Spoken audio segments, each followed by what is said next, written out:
This is when you realize we should have had some background music for the first couple of minutes. As always, when I come into webinars and it's like a little bit of background tune and jazz music. And for those of you who are starting to trickle in, you can put in the chat where you're coming in from, where you're at. So we see who's here. And we will just give it a couple of minutes for everyone to come into the Zoom room, and then we will get started shortly.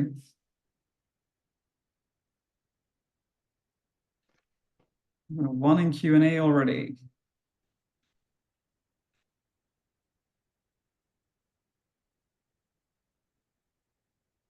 Oh, it says chat is disabled. Juliana, are you able to turn on the chat? I'll work on that. Thank you. Let's get the chat rolling. And anyone who's in, like any questions to start with, feel free to use the Q&A as well, like Brittany did. Just put your hellos there while we get the chat up and rolling. Good to see you all. Hello, hello. This is the imaginary jazz background music while we're giving everyone a chance to come in.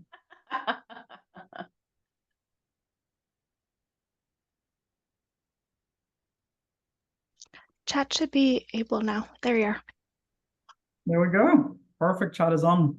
So those of you who are in, feel free to put in the chat where you're calling in from, where you are today, and we'll see a little bit of the split. I think we have people all across the US today that have signed up for the webinar. So put in where you are, and we shall begin soon.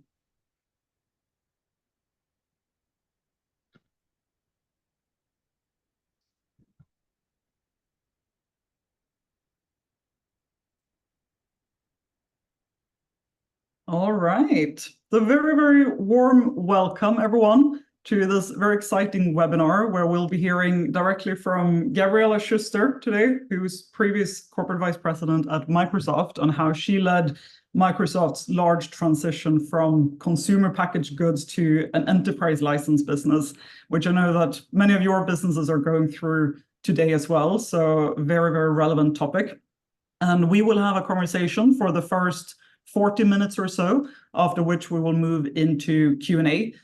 Please feel free to use the Q&A box throughout the conversation and put in any questions that you have for Gavriella in the Q&A section. And you can also use the chat. So put in any thoughts, questions, comments that you have throughout in the chat.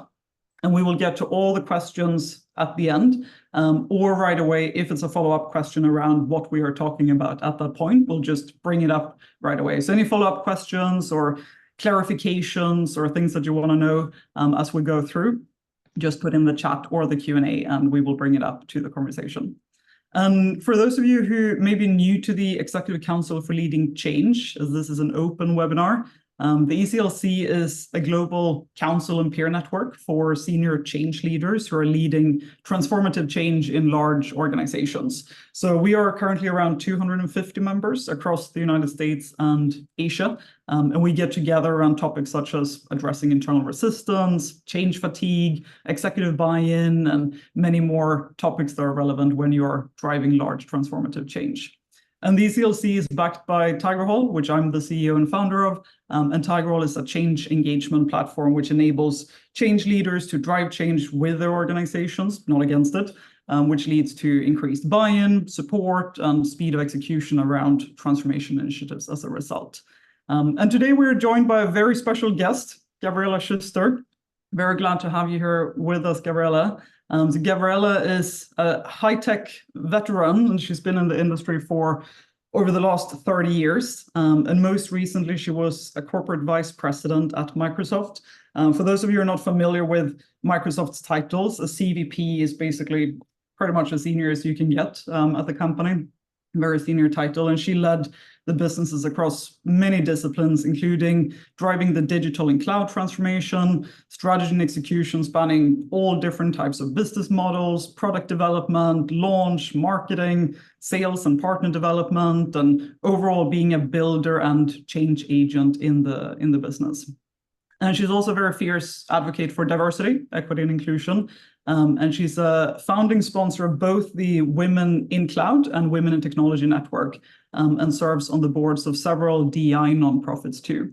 And now, after her Microsoft life, she's also a PE advisor, and she's a member of the board of both Ontinu, Nerdio, Mimecast, and Included, both private and public companies. And she's also a TEDx speaker and host of a podcast called The Big Idea, so go check that out, and author of an ebook and training on allies.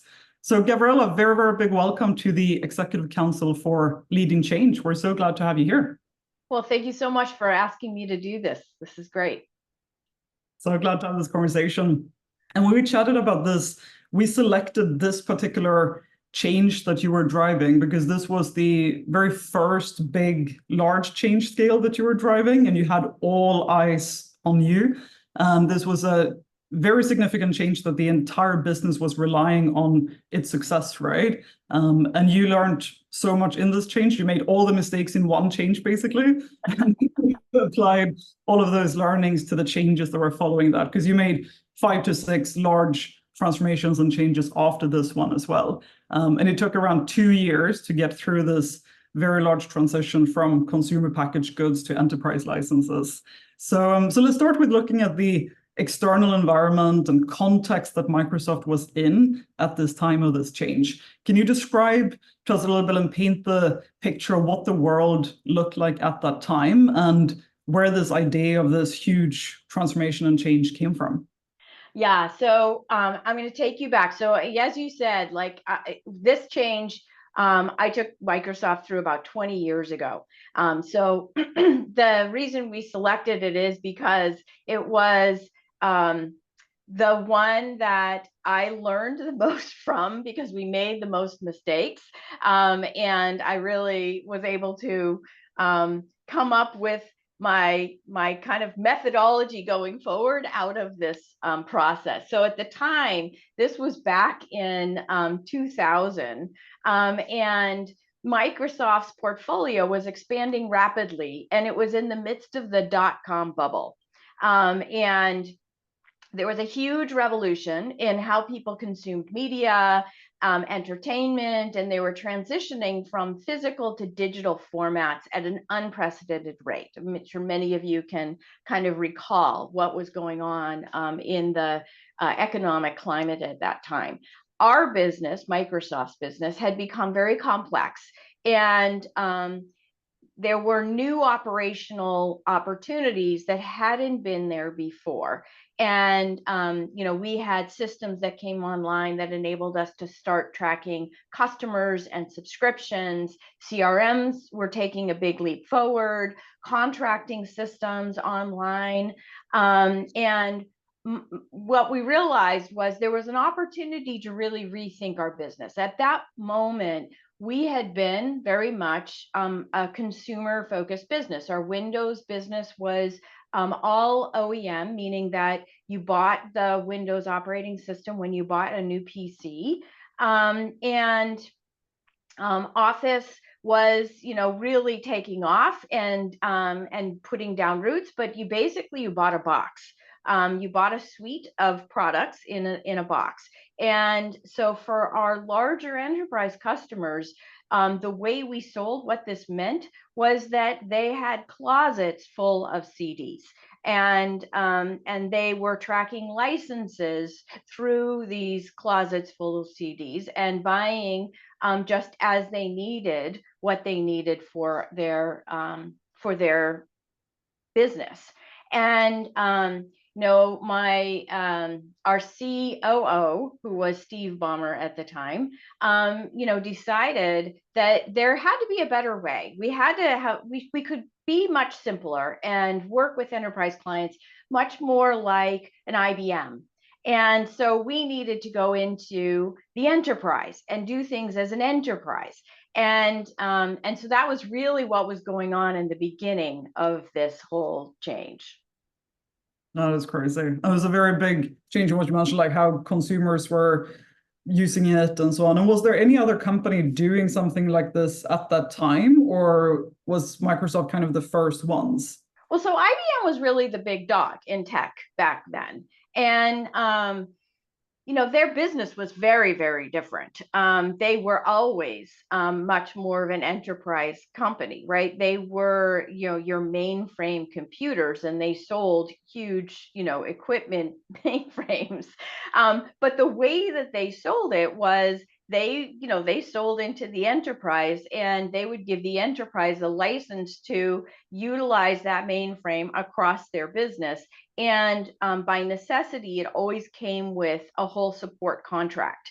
And so they were selling a license and the support all together. So they were really the model we looked at, and we're like, wow, we want to be like that. But of course, our business was completely different, but we were like, we want to be like that. Yeah. And today it's probably the other way around. IBM is looking at Microsoft and say, we want to be like that. Right.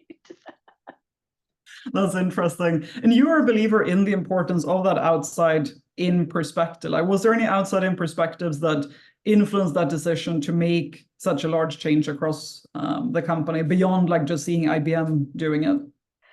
Yeah, I mean, I think our customers were telling us things were getting very complicated. It was difficult to track all these licenses. It was difficult to track all these product purchases.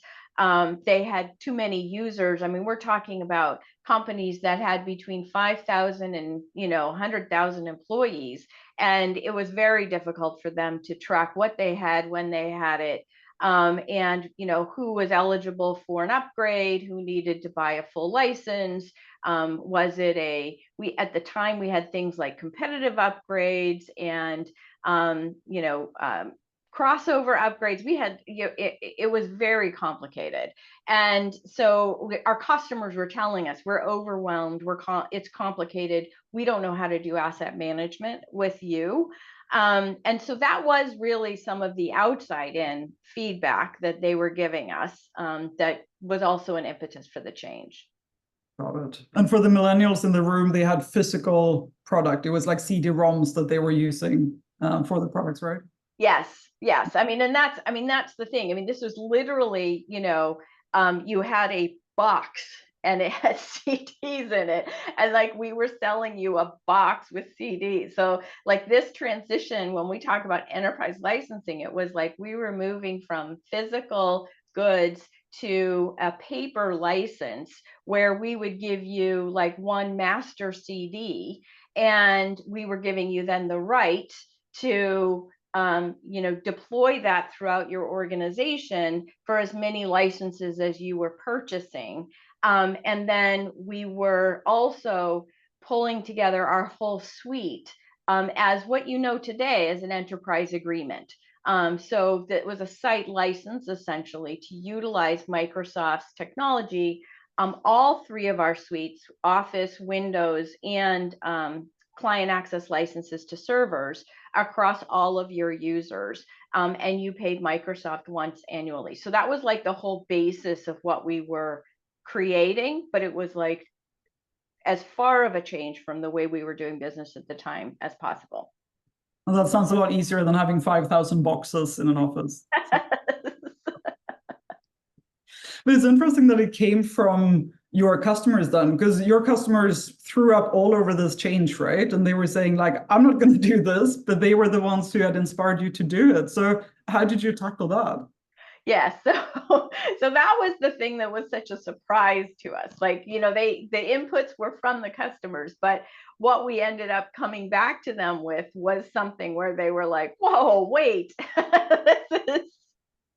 this is something we don't know if we can, understand and consume. And, in our plan, we had thought, oh, well, we'll give like a 90-day, kind of transition time. We'll tell our customers about it, and new purchases will start like within 90 days.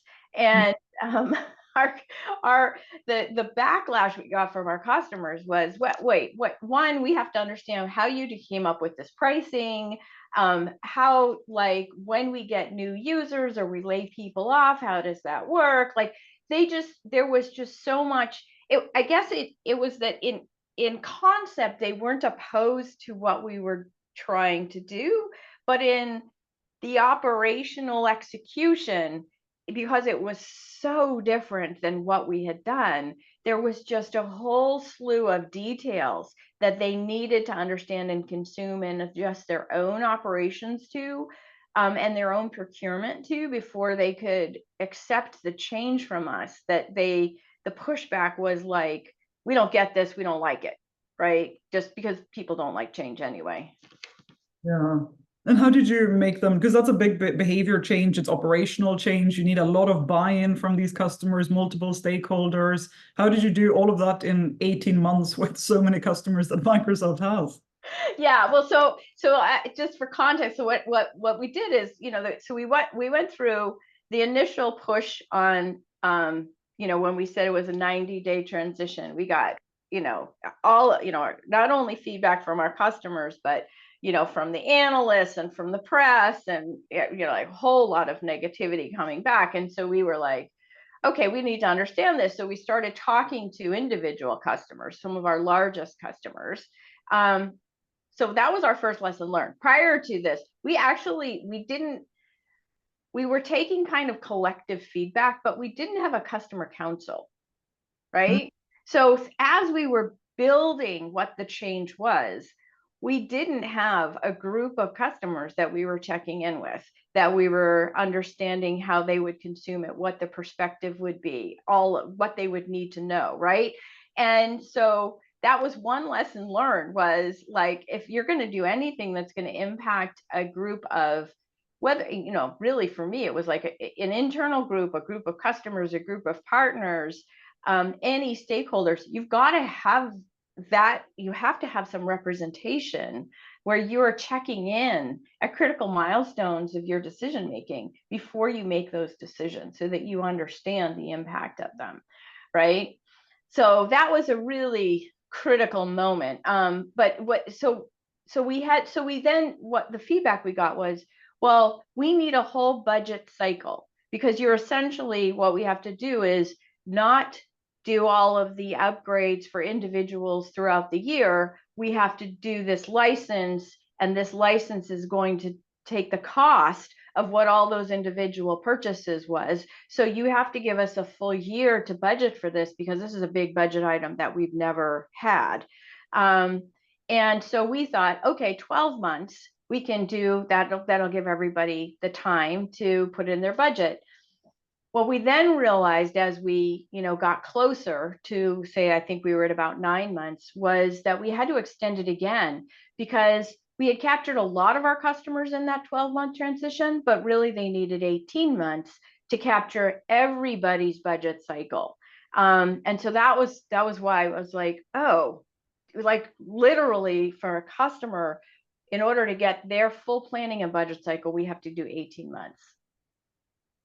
And then getting everyone through in that same 18-month cycle as well, right? It couldn't be people like, no, we want to do this the next cycle. Or did you have people spilling over as well? No, we caught everybody in that. But the thing that we had to understand is, how did we give them all of the detail, but in a simplified way, so that they understood the policies behind it, the way it would work, the operations behind it, so they could accommodate that. And how did we do that at scale? Because we weren't talking about hundreds of customers. We were talking about, thousands of customers. At that point with Microsoft, we were talking about somewhere around 50,000 customers that we had to get this information out to. That was our real enterprise base. At that time, it's grown considerably, but that was the enterprise base at that time. And so, so it was like, okay, so how are we going to communicate this? How are we going to deliver it? How do we continually remind people of these deadlines, and make sure that we have sellers touching each of these customers? So, it's that was really how we, had to deploy against this to help with that transition. Yeah. And those customer councils are things that you've implemented in every change you've had since then. So you always check in with customers now? Yes, every change since then. We always have like, so for, from that, we actually started to have a overall enterprise customer council that is kind of like the top, the last checkpoint for every group on any change, because obviously so much Microsoft's business now is enterprise. And then you had representative groups, advisory councils that actually play a role within each of the product groups, within the segment teams, like the audience marketing and sales teams. And we consistently like check in with them. And then on the developer side, we have a whole developer advisory network, who check in with our product groups as we make changes. So those were some of the things we implemented as a result of like the learning from this. Oh, that's good. And to give people an idea of the scale of these enterprise councils, like how many advisors in your customers did you have at the end? We picked about 50, because 50 meant that at any given time we probably had about 30 that were truly active. Cool. That's awesome. And then looking at the inside, because it was not only backlash from the customers and the press and the analysts, but you had your whole seller team also being like, I don't want to do this. What is going on? And they also didn't like it. What approach did you take with the sellers internally? Because they were very much in charge of like executing all of this, right? Without them, it wasn't going to happen. Exactly. So the reason our sellers didn't like it is because you kind of think about it, that the sellers were used to making these big sales. So they would sell, say, 5,000 units of Office to a customer at one shot, and then they would get the commissions from that, right? That was their quota. And they just had to be constantly running a pipeline of these customers, but it was huge purchases that could, if they got a really big one of, say, 100,000, that could keep them through the whole year, right? Just one sale. And so, but this change actually meant that we were no longer going to compensate them for like a big upfront license sale. We were now going to compensate them. We were taking everything out to an annualization, because this was now a subscription, and we were going to annualize their compensation. So they were getting a lot less upfront, and they were very unhappy about this because they didn't really understand how this played out, like really in the out years. Sellers are always just focused quarter to quarter. And so what we had to do was, basically get inside their heads and all the spreadsheets that they kept, themselves, on how they were going to meet their quota, and adjust the compensation. So we had to make it so that initially we overcompensated them for selling these licenses, for selling these contracts, and basically paid them for 3 years up front. And then over time, so the first year we paid them for the 3 years up front. And then in the next year, we ratcheted it back so that we paid them slightly less for the license, so that we didn't have to pay for the full contract 3 years up front, because that was obviously very different from our bookkeeping. And so over time, we were able to get it to a place where, they were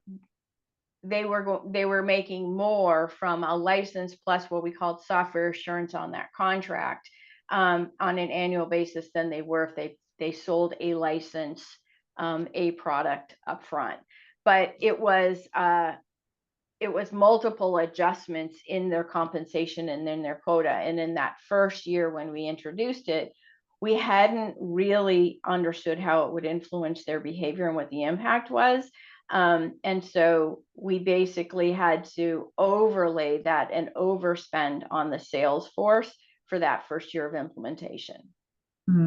So that was a cost of the change that you calculated, just like a cost to make it happen, and then it turned out over the coming years. Yes, exactly. And this was great learning, because Although you'd think, well, you would never have to do that again. That wasn't true, because when we then moved from on-premise to the cloud, it was that same kind of transition, and we were moving from a annual subscription to a monthly subscription, and it changed everything yet again. But I had all of these learnings from how we had adjusted compensation in this time, and how we needed to think about compensation quota and adjustments ahead of time when we were making the move into the cloud.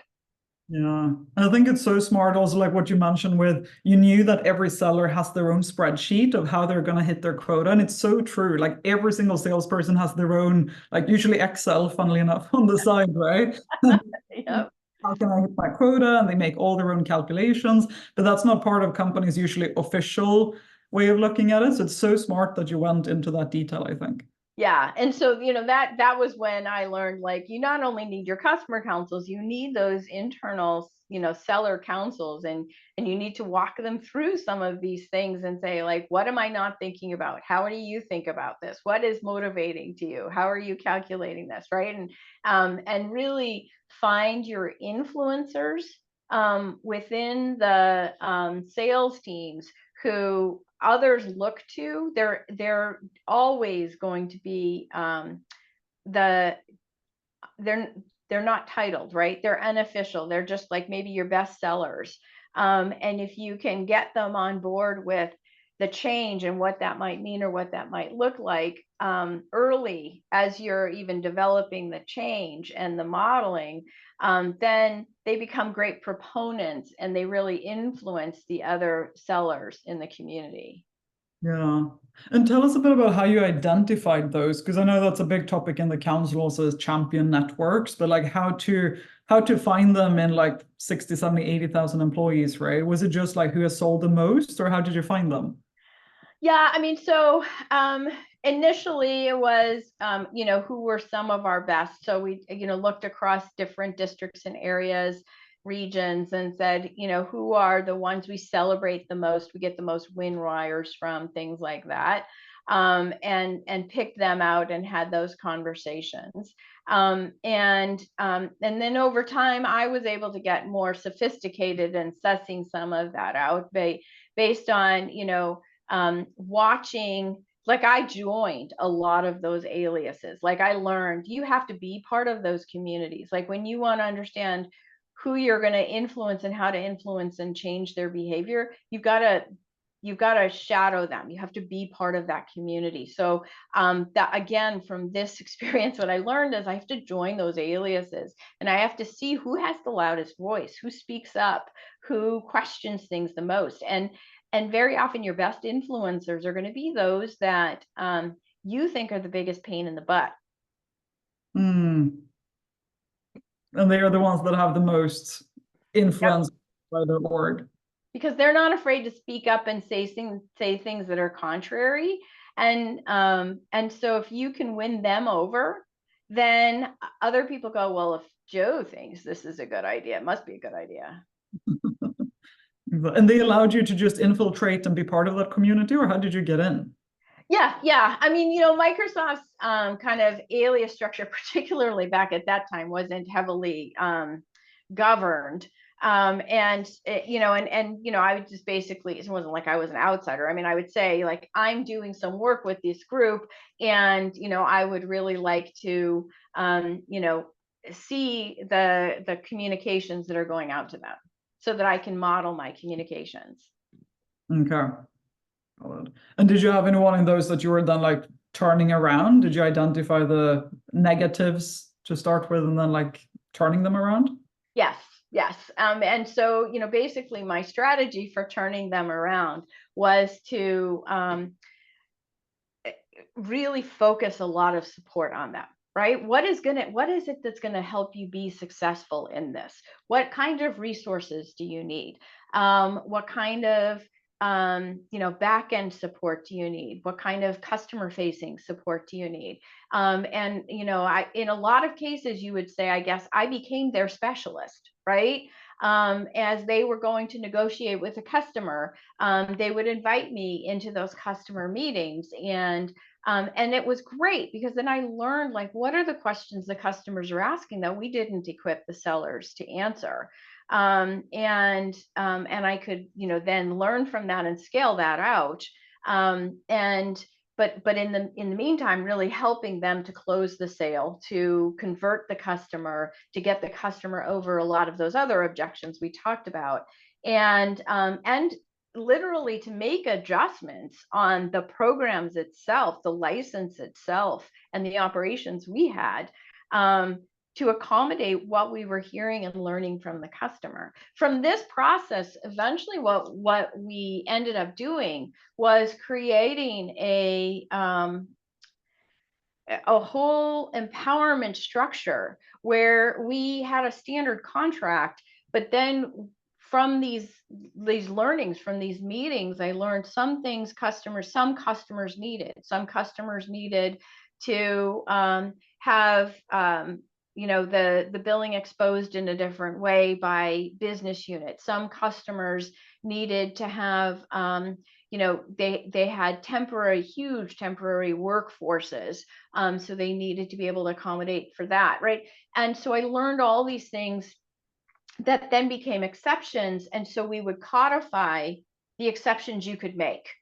And so eventually we were able to get to a place, and this was years later, but to a place where we empowered the sellers to make those kinds of adjustments that customers were looking for, in a customized but not really like mass customization, I guess, way.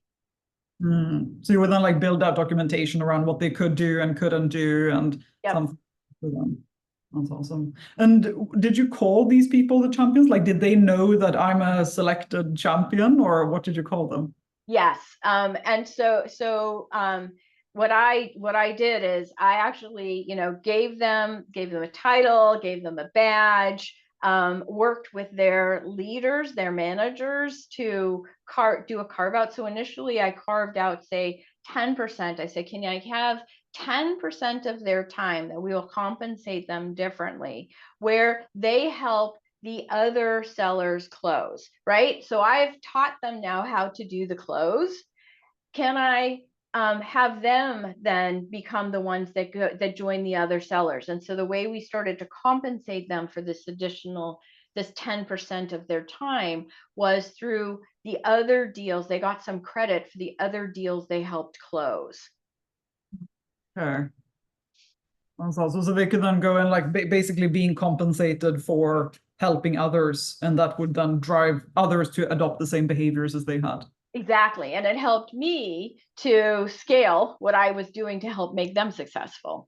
Eventually, after the first year of that, then I was able to actually make that a formal job, which was basically the closer, right? They had more knowledge about Microsoft's licensing. They had more knowledge about what some of these accommodations would be that we could or couldn't make to contracts. They had they had better connections in the back end operations. So basically, I was able to take a lot of the stuff I had been doing individually and my team had been doing individually for them and scale that into a role where we compensated the people in that role differently, but they became the closer. So it was much like if you think about a car dealership, when you go in to buy a car, after the seller convinces you of the car you want, then they take you to the back room and you actually talk to somebody who's going to do the contract with you. You can think about that was the job that we then created. That's such a cool title. Also, closer sounds really cool. Like I want to be a That's very smart. And do you think all of it with seller behavior, is it compensation that really drives it? Obviously, that's a huge motivator for sellers. But if people don't have the budget to like overcompensate and pay more, like, do you have any advice for people who might not have that kind of budget? So it's compensation and recognition. And so, you don't necessarily have to have the budget for overcompensation. Basically, what you would do is you pull the compensation out of something else and you make it more like this. So like, like I was saying, like we ended up for the second year, we decreased the value of the license. So, you know, if a license sale was $100, we didn't credit the seller with $100. We credited the seller with $30. We said, like, we're going to now amortize that license over 3 years, just like we're amortizing the agreement. Right? So we then undercompensated them for the license to make the contract license look just as or more attractive. Got it. And then you could like add more credits for what you wanted them to sell, right? Exactly. And then recognition. I mean, small things, giving somebody like time to share their story, share their win wire in a webinar, putting their names in, the sweepstakes to win something, giving them a special jacket or, whatever thing that, says what they did. Doing a trip at the end for all of the sellers who were able to achieve this thing, right? Those kind of recognition also is a huge motivator for sellers. Yeah. Yeah, that's true. I remember when I was in sales and that annual all expenses paid trip with all the top performers, that was like, you lived for that, right? Like that was the ultimate like goal in life to get on that. So that makes. And how long time did it take you to change all of this? Like when did it even out compensation wise? It was 2 years. After 2 years, when we were entering into the third year, then all the compensation evened out, and the sellers started to understand that for the deals they closed in the contract, that quota, those dollars actually became there in the bank for the following year. So they started the year at a more even keel way. I mean, it was one of the impetuses for Microsoft to make the change was, we had these huge spikes in our revenue based on whatever customers' upgrade cycles were. And instead now with a full enterprise license, you smoothed out that curve and you just had customers paying you every year the same amount. And so you could make that was much more predictable. Yeah. So the objective was very much to sell that product and even out revenue for the coming year. Yeah. I mean, at this point, enterprise agreements represent, 80% of the overall enterprise revenue for Microsoft. So it was a very, very successful change and necessary, and really helped us as we moved again from on-premise into the cloud. A whole other set of things that we did, but really made that possible. Yeah, one of the very first SaaS businesses, and now like everyone is doing SaaS, right? It's probably the most common B2B model. So we're one of the first in that. And on the champion networks, did you have any champions outside of sellers as well, or was the sellers your core group? Well, the sellers were the core group that I absolutely needed, but I also had partner champions, and then I got customers to be our spokespeople, right? And that drove influence through the analysts, the press, and other customers. And eventually, what I was able to do was turn that into a customer reference network, right? So sellers could call on, if they needed a customer to be convinced of something, they could call through this customer reference network and get another customer to get on the phone with that customer. Makes sense. And if you were to drive a change of this size again, which you then did 5 to 6 times more after this as well, what would you do differently, or like what did you do differently in those coming changes?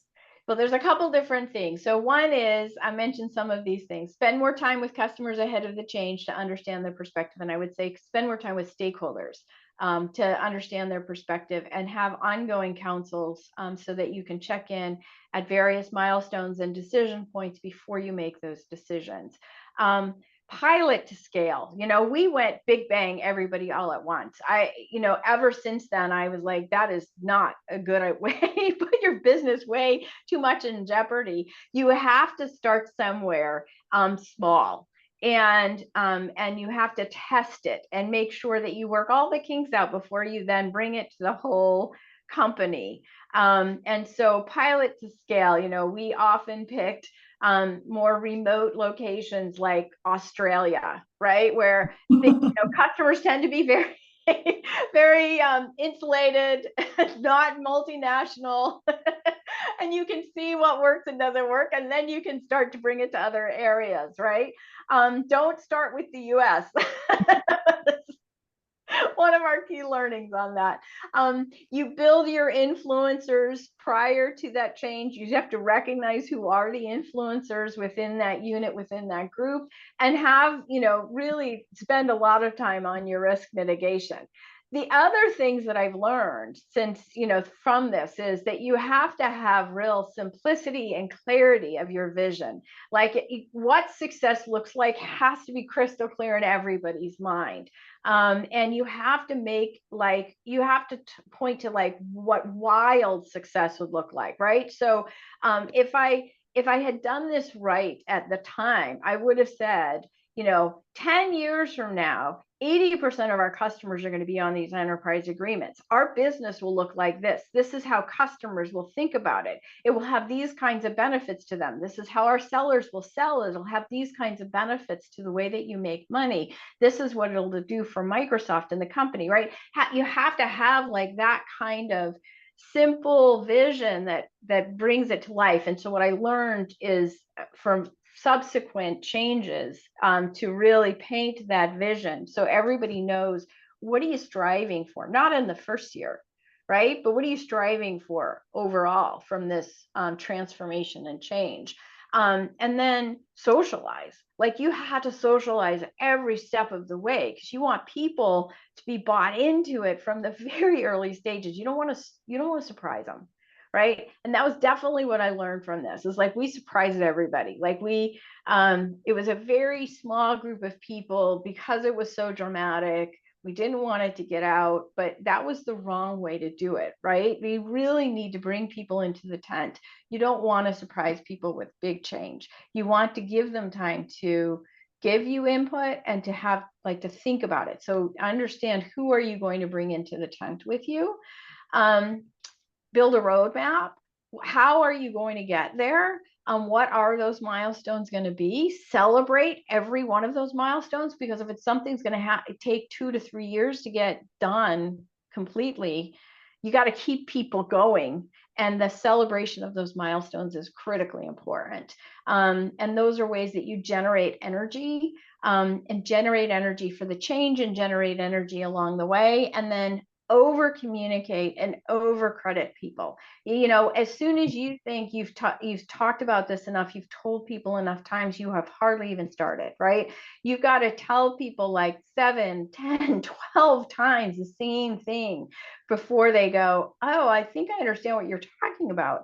And that's at like every step of the way. And then for people who support you, who are your champions, who engage, over credit them, really celebrate their contributions, because that makes them want to continue to do that and to do it again and again. There's so much good stuff in there. I feel like that's a TED talk on change best practices right there.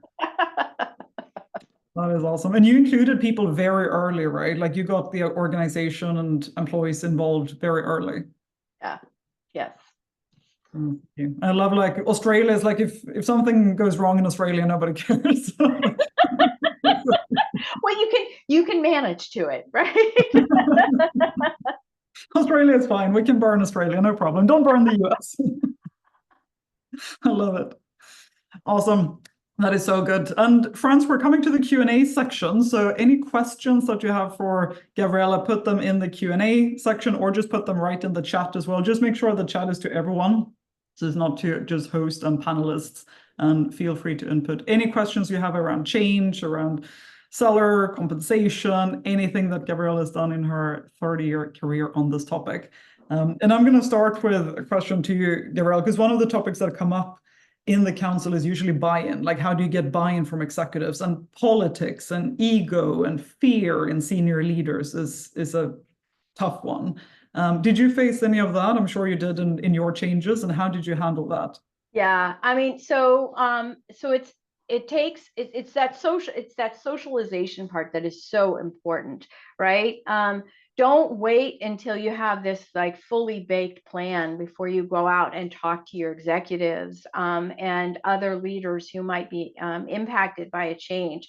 You have to, bring them in and start having conversations when your idea is like 20 or 30% baked, right? Say, we're thinking about doing this.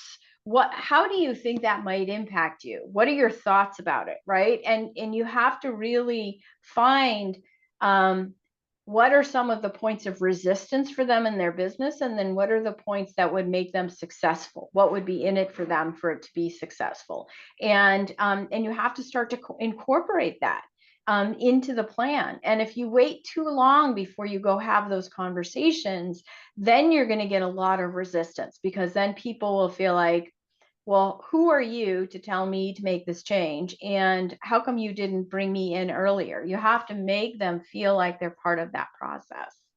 And if they have, like, if they're interested in things that are against the change, if they're right, if their interests conflict with that, right, then you have to address that kind of head on. You say, wow, like that would actually keep this from being successful. So how can we find a way to make adjustments, right? And that could be that you have that conversation directly with that person, or with their leader, or with your leader.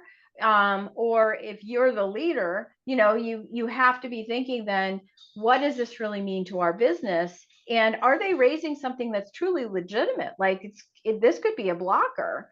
And we have to rethink elements of the change that we're going to make. That's good. Yeah, head on, like bring it up early, but not letting it fester in the background. Smart. We've got a question from Brittany. What communication strategies did you use to gain greater employee buy-in? What channels worked most effectively? So, having kind of that council influencer network, that works really well, right? Having a core group of people that you then provide, they're engaged in, the change more than, your layers and layers out. And you provide them with the content and the messages, and they bring that out to their communities. They have town halls or Q&A sessions, and then they bring back to the council, questions maybe that had come up, or issues that had come up that they didn't have answers to. And so you just do that in a very iterative way, so that you get to a place to go iteratively refine what it is you're actually ultimately bringing out through the change to the organization. So it was a mix of different places and live and.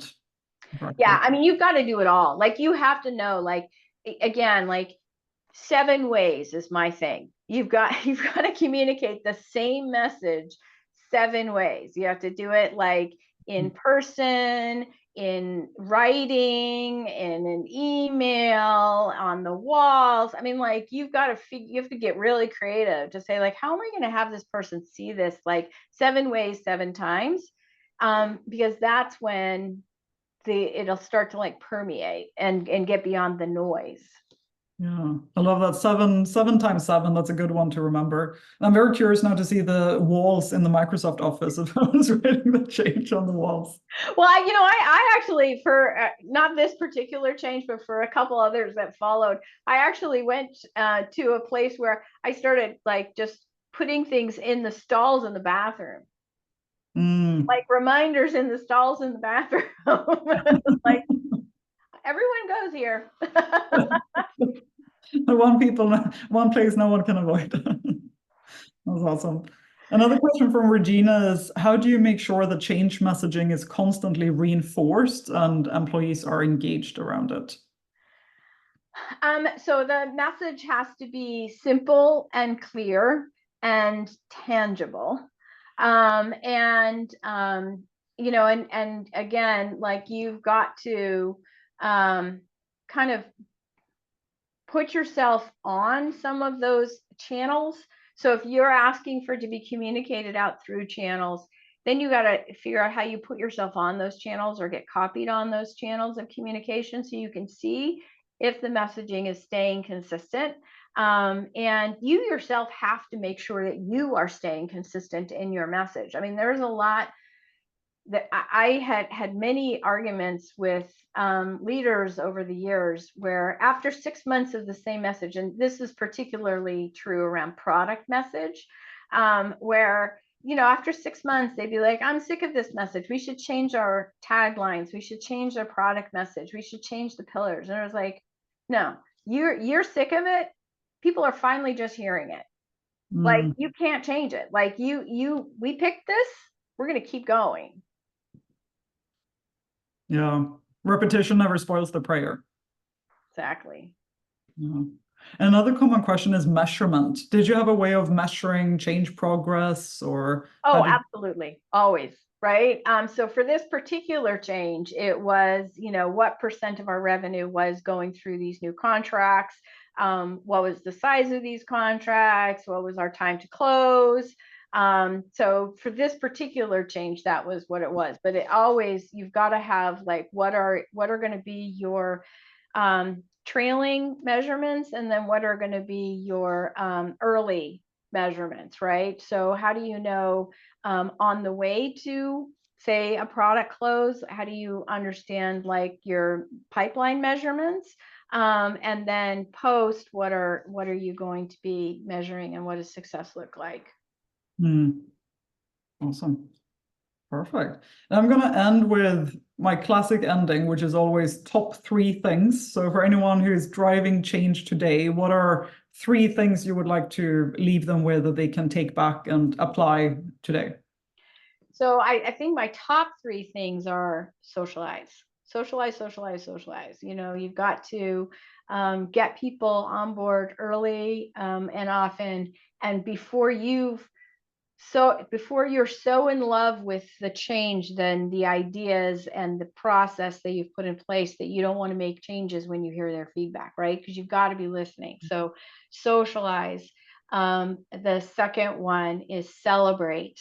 Make sure that you are celebrating people's contributions early and often, and on the way to, and as you hit milestones, because that keeps them engaged. And then the third one I would say is overcredit people for people for their contributions, because that's what makes them want to carry the torch and do it again. Yeah. Socialize, celebrate, overcredit. Perfect. Oh, that's such a good way to end. And thank you so much, Gavriella, for this amazing insights and everything that you shared today. So many learnings. We'll also be sharing this to all the members and anyone who missed it. And for those of you in the audience who want to learn more about Gavriella and what she's doing, you can go to GavriellAschuster.com. You'll find her podcast, her TED Talk, her book, and more insights around this topic. More about ECLC, you'll find on this link, and we can post it out in the chat as well. And Tiger Hall is on tigerhall.com. And thank you to everyone who tuned in, and great to see you here today. And most of all, big thanks to Gavriella. Such a good conversation. Thank you for taking the time for this. Thank you all. Thank you. Have a good rest of your days.